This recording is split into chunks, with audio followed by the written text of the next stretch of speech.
What's going on, man? Yo, can you hear me? I hear you, man. I hear you. Let me Hey, put on. bro, what's up, Hey, man? hey, nothing much, man. Just blessed, man. Just I blessed. hear you. Same on this end, man. Good to see you. Good to see you doing well, brother.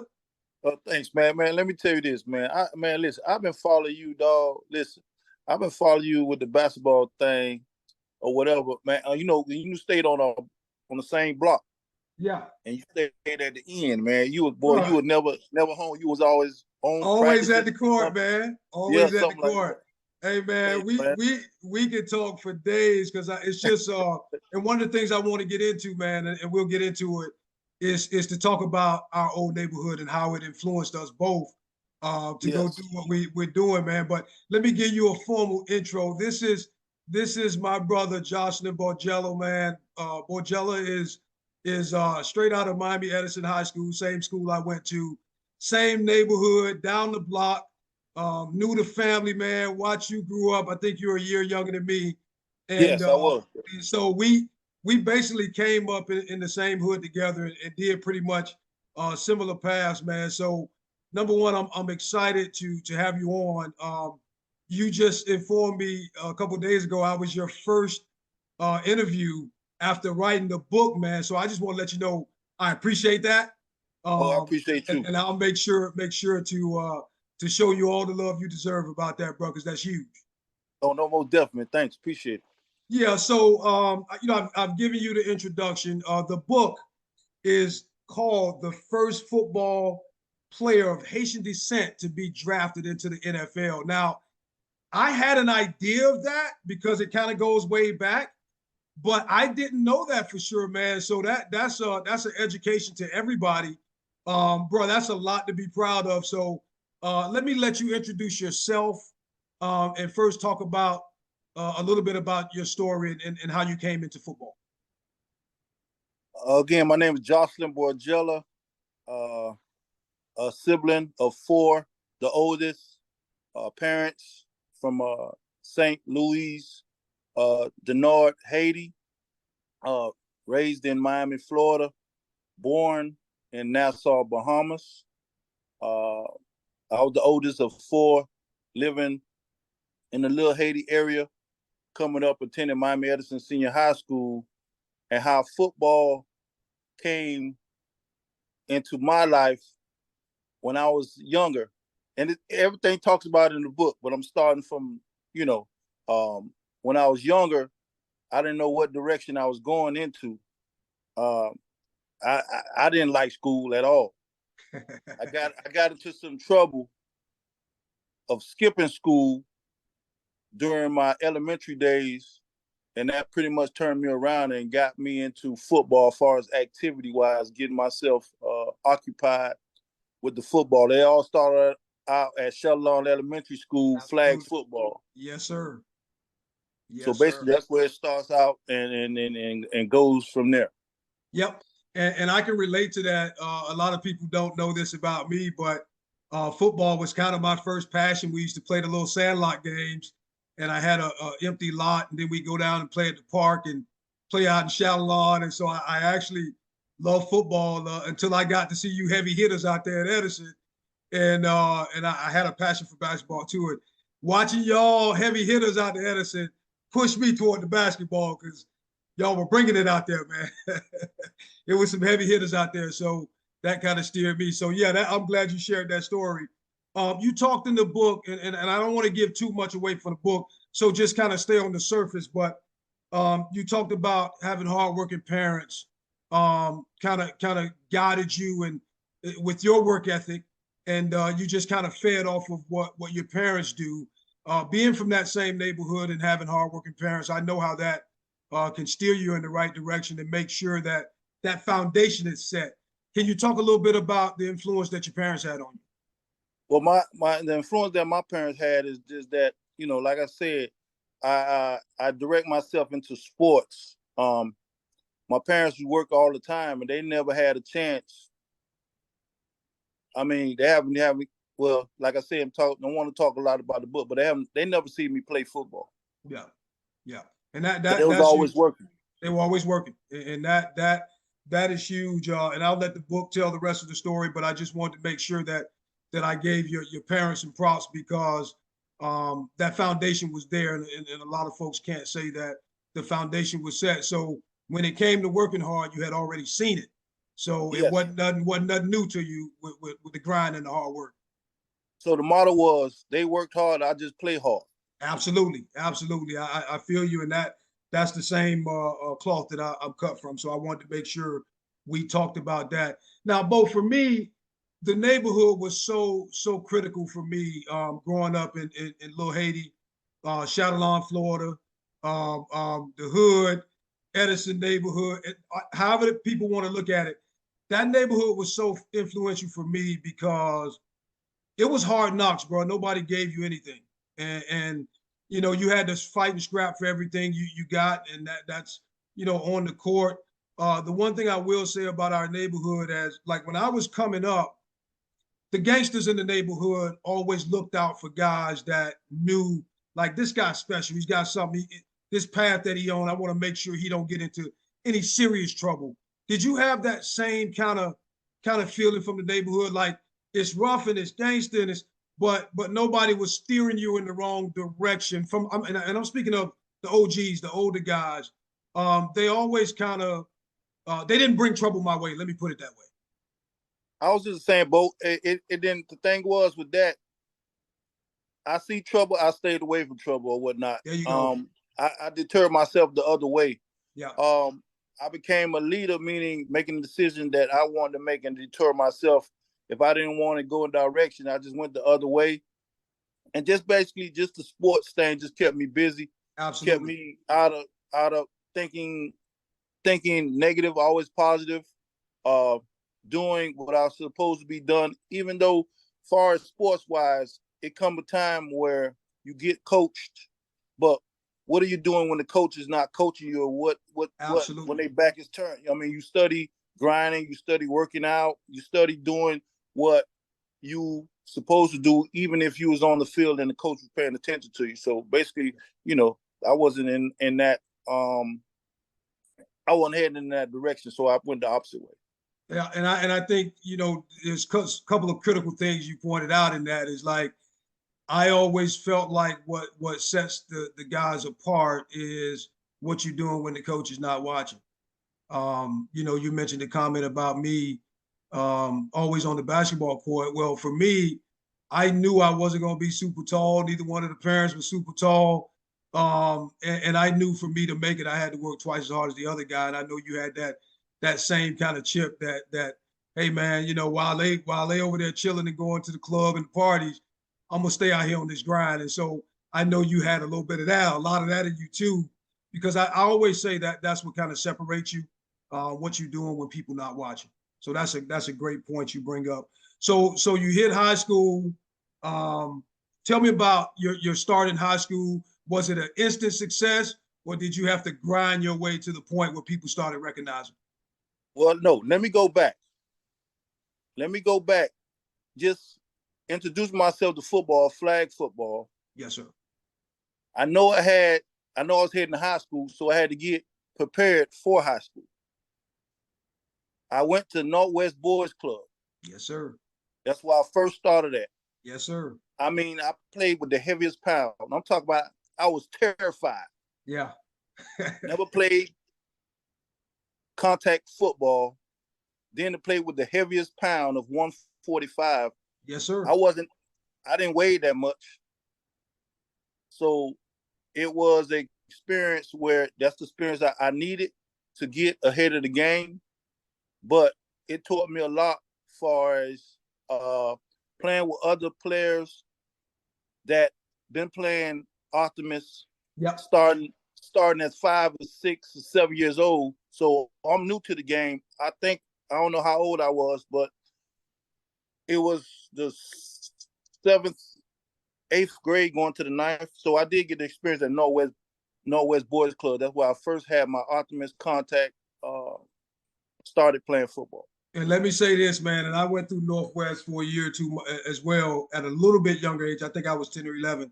But I'll say this, man, for those of you listening who don't know what Northwest Boys Club is, there's a lot of NFL players that came through Northwest Boys Club. So when Bo telling you he played at Northwest Boys Club, he was playing against some heavy hitters. Like those guys, that was probably one of the best optimist clubs I've ever been around. And the coaches were serious, the players were serious, and a lot of talent came out of Northwest Boys Club. I'll never forget that. So that I'm glad you mentioned that.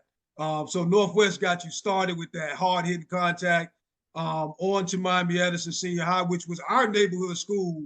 I don't know about you, but I never considered going anywhere else because it was our neighborhood school, and we just wanted to make the neighborhood proud. So with Edison, you get through Northwest, you get to Edison. Edison has some football tradition. We had some really good guys that came before you that went on to play. Was it instant success, or did you have to grind your way in there so people knew who you were? Well, that what always. I mean, you want to come in there not knowing, being the underdog or whatever. Just hard work. You just put in the work. The coaches know who has the talent or whatnot. But I remember this one coach, you probably remember, named James Smith. Absolutely. God bless the dead. Absolutely. He had the JV team, and he seen something in me. And all I did was came out there and worked hard. Before you know it, my freshman year, after like certain amount of games, I moved up to the varsity team. Yeah. And that where Mr. Barry Robinson, who was there at Miami Edison Senior High School, the defensive back coach. Yep. At the time, I had maybe like a year experience with Mr. Robinson. Then came Coach Billy Rowe. Yep. Coach Billy Rowe at FAMU now, defensive back coach. Doing well. And the guys who I played around with, I basically just learned the system, do what the coach asked me to do. Yeah. And go from there. Yeah, definitely. I remember James well. James was one of my biggest supporters, even though he wasn't a basketball guy. He was one of my biggest supporters, and always was there giving me pep talks and telling me to keep doing what I was doing. So rest in peace, James. He was a guy that always spoke well when you were doing what you needed to do. So definitely that's a great shout out. So now you get to high school. I was at Auburn your senior year, looking back at, of course, you always follow your school. And I'm like, man, this dude is killing it. And you really started to make noise your junior season, which was my senior season there. I was like, wow. I mean, you had that corner position on lock, and people didn't even want to throw that way. So I started to see some of that development. And then I went away and I came back, boy, and you won't know this, but when I came back, I saw a bow that was a little bigger, a little stronger. I could see you had been in the weight room, just built different, different focus to me. Talk about that last couple of years at Edison and how you got locked in to prepare what was going to be the next step. Mind you, now I can't forget the ones that was ahead of me. Yeah. Speaking of one, Darius Hadley. Yes, sir. I looked up to Hadley as a athlete that everybody was scared to throw his way. Another lockdown corner, absolutely. And like I said, people know me as playing corner, but after Hadley left, they twist me to the free safety position. Yeah. Okay. Like I said, I can't forget the ones that was ahead of me. Then the ones, like I said, all I did was pay attention to what they was doing, and I capitalized on that. That way, you got to be, as an athlete, you can't make the same mistake the person that's you following behind. You got to make a different mistake, and you got to learn from that. Absolutely. So once that came apart, everything just took itself to a whole nother level. I mean, all I did was be in position to continue to make plays and have the confidence that I have that, I was being one of the best or elite players coming out of Miami Edison Senior High School. Yes, sir. Yes, sir. And that is that's the path I saw.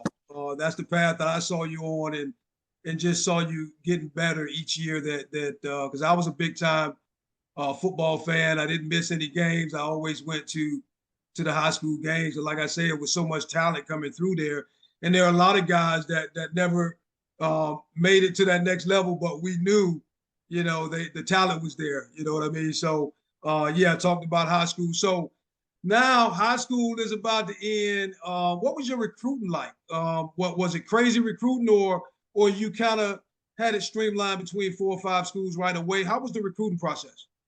Man, the recruiting process was going good. The only thing was I had schools lined up. They were very much interested, but the thing would held me back as far as committing as soon as possible was my test scores. I Yep. didn't have my test scores at all.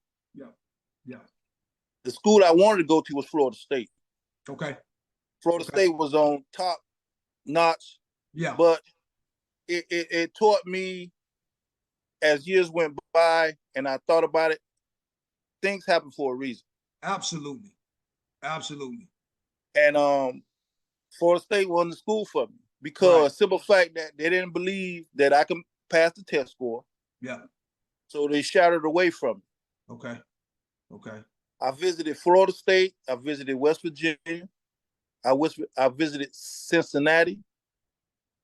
And I visited Akron University. Yeah. Okay. Yeah. Now, Cincinnati was the only team that willing to sign me, even though I didn't have my test scores. Cincinnati really believed in me. Yeah. And They that's huge. they told me I could come there and start as a freshman. That's huge, man. That's huge. And people don't understand how that pushes you to another level when you have that school behind you that believed in me. And that is very similar to my story. People say, how'd I end up at Auburn? Well, number one, it was an SEC school. I had always wanted to play in the SEC. But the other thing was, and I'll make this a quick one, but when the coach came down to see me, my basketball coach, Coach Hankerson, was an Yes. absolute nut. Love him to death. I wouldn't be, where I was without him. But the man was absolutely crazy when it came to training and pushing us to that next level. But it's what he needed to do when he got there. So, long story short, when the coach came to see me, he took us through that same training process, 30 laps around the track, sitting in the defensive stand. He didn't change his process. And me and the coach that recruited me, Coach Otis Johnson, I still thank you, brother, to this day. He only saw me one time, Bo. And he saw me one time playing against Miami High and one time in the gym working with Coach Hank. And I told Coach Johnson, I know how you feel about me. Can you get the head coach down and let me hear that same love from him? He did it the very next week, came back with the head coach. The head coach saw me running around the track one time and basically said, I want that guy right there. And it wasn't just the basketball. It was, if you can make it through this workout and you're a point guard, I want you. Oh, yeah. And so it was that belief system that, man, it didn't matter who else came. That was the school that believed in me. So I appreciate you telling that story because it's all about who believe in you because you know that's who's going to give you that opportunity. Yes. Yes. That's a great story. So now you get to Cincinnati. Now you got to start all over again. And people don't realize that you'll start coming out of high school, everything is great. You got to go in there and grind again because now you at a new place and people don't know you and don't show you that same love. You got to earn it all over again. Tell me about your start at Cincinnati. Was it overwhelming? You've been playing in front of 1,500 folks. Now you're playing in front of, 15, 20, 30,000. It's a big difference. Tell me about that step to the next level and what that meant to you and how you accomplished that. What that meant to me, it meant to me a whole lot. Now, don't forget, trying to do the schoolwork, that's another change. Yes, sir. Get your grades. They gave me all the help that I needed, tutor, everything to stay eligible. And like I said, Cincinnati believed in me. I came in there, started my freshman year, played fans was like 30, 40,000. I mean, that was a good experience with that. But then again, too, I did what I had to do to become a starter, worked hard, practiced hard, and most importantly, I made plays. Yes, and like I said, that was a good experience, a 4-year experience. I started all 4 of my years. I mean, it was hard, but then again, too, I went to a school where I practiced and practiced hard, so it got me ready for college. So it was nothing that I haven't done before. Yeah. So it just matter just mind over matter, and continue to grind and work to be the best that you can be. Yes, sir. Yes, sir. And people don't understand this, and I'm gonna rewind this for the folks that's gonna listen to this podcast. 4-year starter. That is absolutely huge at major college level. And I say that I was a 4-year starter at Auburn, and it takes a lot of work to get there. First of all, you have to impress right away, because when you walk in there, you got a lot of guys that's trying to do the same thing you're doing, and the coach has to see something in you that makes you stand out for him to start focusing on, like, can this guy start for us as a freshman? Coaches sometimes won't start the best player because he's a freshman. So you almost have to be twice as good as the next guy to get that nod as a freshman. So 4-year starter, Bo, that's big time. And I want people, the reason I'm pointing that out is because that's huge. You don't see that, especially back then. Because remember, we didn't have the 4 stars and 5 stars and all the camps to go to and all that stuff. So that means everything you did wasn't built on hype. It was built on hard work and letting them know right away, this is what I'm here for. So I'm highlighting that for a reason, because I really want the listeners to understand what that means to go into a major university and start for 4 years. So yeah, that's crazy. So we moving right along, Bo. Had a great college season, college 4 seasons. Things go well. You get your schoolwork. You do what you need to do. It's getting close to the draft now. People are talking. Is Jocelyn Borgella on the charts? How did you feel going into that month and a half before the draft? Did you have an idea, or did you perform your way into the draft? How did that work for you? Well, let me tell you this: how it worked for me to get noticed. Let's rewind back. Now, the things that I did at Cincinnati, I was the all-time interception leader. You got to have records. Absolutely. You got to have people coming out to see what's going on, what this guy doing. Yep. To be on the list. As far as I led the team in interceptions in 3 years. Wow. Okay. I was an all independent first team All-American at Cincinnati. Yeah.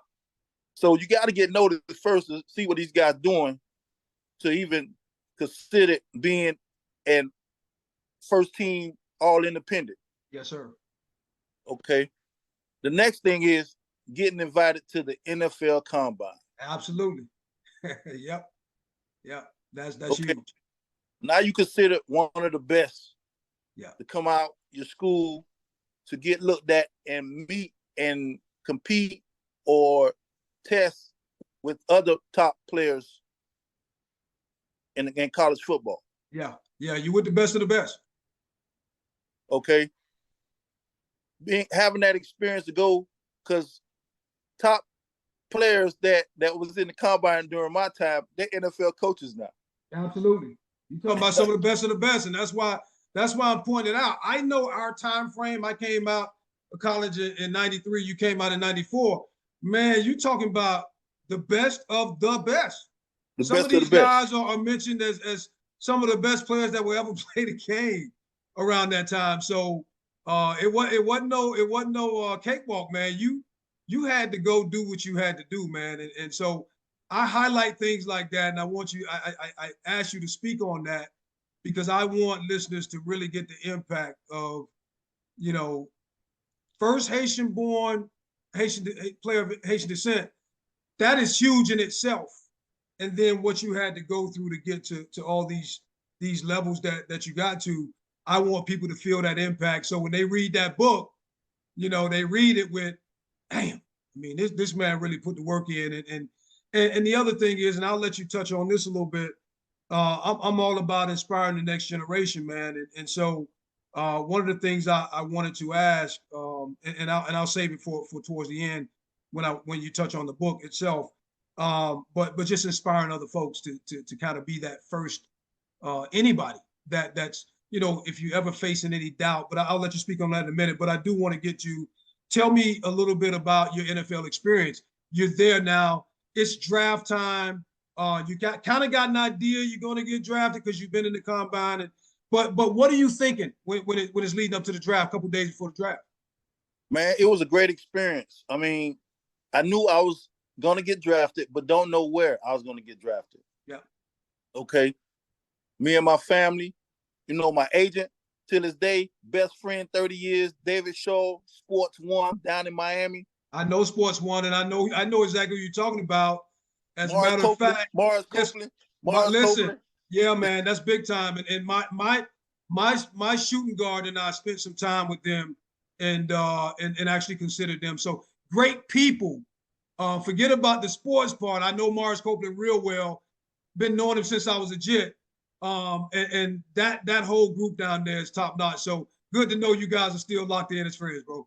Still locked in, man. Till this day, I reached out to Morris yesterday. Said, I got you. I just ordered my book, and I'll be there for you for the book signing and everything, man. But like I said, didn't know where I was going. Right there with my agent, my mom and dad. We went down to Dan Marino's in Coconut Grove. Yes, sir. Just the family, just one of the big family, just there, just waiting around. Got called, and I got my first call from Wayne Fonts, okay, head coach of the Detroit Lions, called me. Yep. Said we're gonna draft you. Okay. How'd it feel? Man, it felt real good. Said we're gonna draft you in the 4th round. Okay. 4th round went by. 5th round went by. It didn't matter where I was going, as long as I got picked up. Yeah. I got the call. My name went across the screen. Here you go.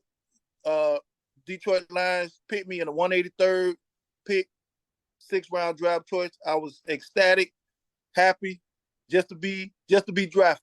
Yes, sir. Yes, sir. Life-changing experience, man. Life-changing experience coming from where we're from, coming from where you started. Now you get there. You're in the NFL camp. Tell me about same work ethic, take it to another level.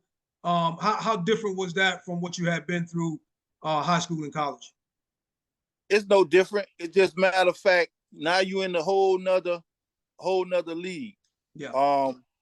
You got to play your role. It's basically you coaching yourself, really. Yeah. It took from high school to college, it's pretty much everything's come to play. You self-motivated. Yep. You eager. You willing to work. You willing to learn. You want to be a student of the game. Yep. You taking all insights from the older guys. Yep. I mean, just going to Detroit alone, just seeing Barry Sanders, the man. That's crazy. Yeah. Oh man, just seeing him in person, real good guy till this day. And what he do, the hard work that he does, yeah, on and off the field, man, it was just one experience that you never want to forget, and you'll never forget. Yeah, one of the best to ever do it, man. Yeah, no doubt. That is big time, man. You got to have, one of the things I want to touch on is you got to have a belief system too, Bo, to go through what you went through. You got to have a belief system, and I always tell people, you kind of got to see things happening before they happen. You got to see it first, and I talk to a lot of people that, it's got to be right there in front of them for them to believe in it. And my thing is, you also have to see it before it happens, because that's a part of dreaming, and you got to see that end goal. Like, you know what, I ain't there now, but I'm gonna take these steps and I'm gonna keep grinding, and I'm gonna get there. And so I always, even I still play ball at 52 just to try to stay in shape, and I always tell kids when I'm training, like, listen, man, you got to see that shot go in before you shoot it, because if you don't, you half the battle is already lost. So a lot of it was your belief system, man. Can you talk a little bit about believing that you could do what many probably thought you couldn't? Can you talk about that a little bit? Me talking about that, that plays a whole lot, for real. Like you said, what it's called you got to visualize. Yeah. That's what it's called, visualize. You got to see yourself before it even happens. Yes, sir. Yep. Okay? And you got to have that confidence in yourself to do what expected of you, and see things happen. Without that visualization, you can't move forward. Yep. Because you got to see yourself making that play. Yeah. You got to see yourself intercepting that ball. You got to see yourself making that tackle. Yes, sir. And that way you're ahead of the game already. Yep. I believe in that wholeheartedly. I have a saying for kids, man. Mental is the physical is 4 to 1, and everybody asks me what that means. It means that you didn't already thought this thing through before you even get to that point. So you already ahead of the game, just like you just said, because you've already thought it through and you visualized it and you've seen it happen. So when it happens, you're not surprised because you put the work in and you've already thought it through. Man, listen, it's I want to give you a chance, man. I hope you got that book right next to you somewhere. I want you to put that book on the screen because I want folks to go out and get this book. I want you to get folks, listen. I've been knowing this guy for a long, long time. We grew up in the same neighborhood. Go out and get this book. I've got the book. I'm about 60 to 70% through reading it. I told Bo I wanted to get it and read it before we talk, so I'd know what the details were and some of the stuff to focus on. But check it out. He's got it on the screen right now. First football player of Haitian descent to be drafted in the NFL. Folks, go get that book. It's a great read, and the book was written by a great guy, Jocelyn Borgella. Bo, I'm gonna let you wrap it up and talk a couple of minutes about the book without giving anything away because we want folks to go get it. But I'm gonna let you close it out by just touching on the book and what inspired you to write the book. Tell me a little bit about that. Just basically what inspired me to write the book, from where I started to where I end up at, is because no matter what your nationality is, you can be successful. Believe in yourself, believe in God, and things will come true. Dreams do come true. Dreams come true. No matter what nationality you is. Right. It don't matter. Yeah. Okay? Stay on the grind, believe in yourself, and the dream will come true. What made me actually finish or do the book, because people saying I should have did it a while ago, but things happen for a reason. Yep. You do things for a reason. When I got inducted to the Hall of Fame at Miami Edison Senior High School, that made me write the book, pretty much finalize it. Yeah. Yeah. That's being an inductee. Yeah. Yeah. And that's a nice appreciation from the school and whatever led you to writing the book, man. I'm glad it happened.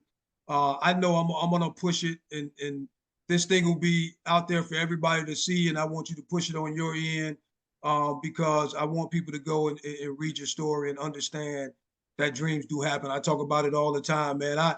When I came out of Miami Edison, I was 5'9", 145 pounds, and I just remember reading several publications that said Gallon is good but too small to play in the SEC.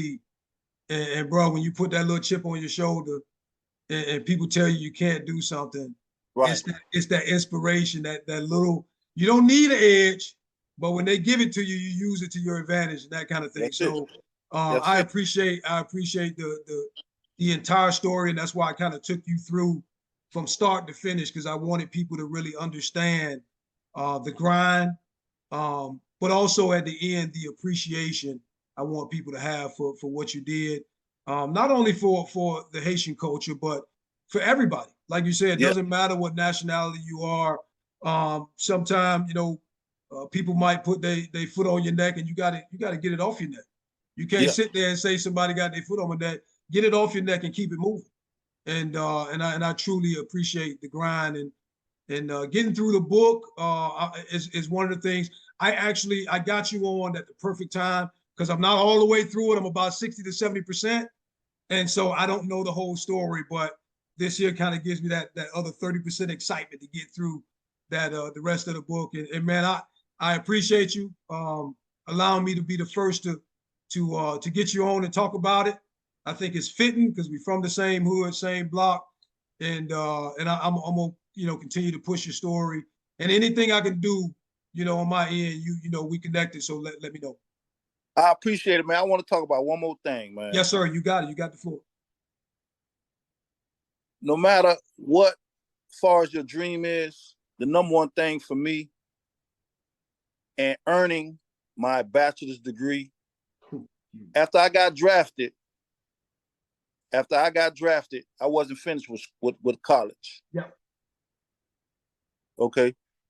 And when I retired, I tried to get certain jobs, but I couldn't. Yeah. Because I didn't have that degree. Yep. I made myself go back to school. Cincinnati opened their arms and let me finish and earn the 9 little credits that I needed and earn that bachelor's degree, and doors just start opening up like wildflower, like start opening up. Yep. Yep. What I am today, I am a forensic specialist here in Miami, Florida, with CHI, Community Help of South Florida. Yes, what sir. I do, I monitor the mental ill in the community. Okay. I couldn't ask for any more positions. I enjoy my job, but the number one thing is earning that Going degree. back, getting that paper. That is it. Bro, I'm so glad you remembered to speak on that. It's absolutely huge. And for those folks that are in the position to go back, just understand that most universities, and I know Auburn's that way as well. My roommate went back 10 years later and got it. They sent me on a search to find my roommate. I hadn't talked to him in a couple of years, and he went back and got it almost 10 years later. The universities will help you if you're interested in going back. Go back and get that paper, like Bo said. I'm glad you brought that up, bro. That is probably the most important piece that we covered. So I'm glad you brought that up. Like I say, I appreciate you for sharing not a little bit of the story, bro, but the whole damn story from start to finish. And I definitely will stay connected. And if there's any way I can get down there to your signing, I already got the address logged in. It's right there in the old neighborhood, so I ain't gonna get lost. Right. Yeah, definitely, man. So I will definitely be there if there's any way I can be there. And the book, to purchase the book, just go on Amazon. It's right there on Amazon where you can go ahead and put in the first football player, Haitian descent, and it'll pop right up, and go on and get your book. Go out and get that book, folks. Like I said, man, it's a great read. And more important than that, man, it's written by a great guy, man. Hey, bro, love you. Keep doing what you're doing. Thanks. And anything I can do for you on this end, I'm right here in the Orlando, Florida area. I actually come down quite a lot. My daughter's into music, so I will definitely connect with you. Maybe we can get some lunch. Okay. Bro. Okay. All right, bro. Hey, Thanks. be good, bro. Appreciate you, man. Oh, you too, man. All right, bro. Be good. Thanks. Yes, sir. All right. Yeah. Yep.